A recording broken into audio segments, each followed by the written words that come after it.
সব সিদ্ধান্ত সবসময় সঠিক হবে না, কিন্তু অন্যের চাপিয়ে দেওয়া সিদ্ধান্তের চেয়ে নিজের সক্ষমতায় নেওয়া ভুল সিদ্ধান্তও সঠিক।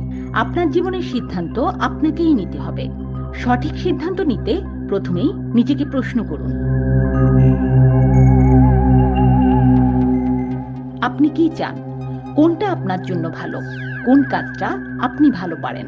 এটা করব ওটা করব না বলে কাজটার প্রতি ফোকাস করবেন। অর্থাৎ কথা কম, কাজ বেশি। দায়িত্ব নিতে শিখুন, নিজেকে অসহায় ভাবা বন্ধ করুন। ব্যর্থতার ভয় দূর করুন। আপনি নিজেই যদি নিজেকে অসহায় ভাবেন, রিস্ক নিতে ভয় পান, তাহলে গোটা পৃথিবী আপনাকে তা বানিয়ে ছাড়বে। সময় পরিস্থিতি যত কঠিন হোক, মানসিক শক্তিকে শক্তিশালী করুন। এতে আপনার ভেতরের শান্তি ও আনন্দ কেউ কেড়ে নিতে পারবে না।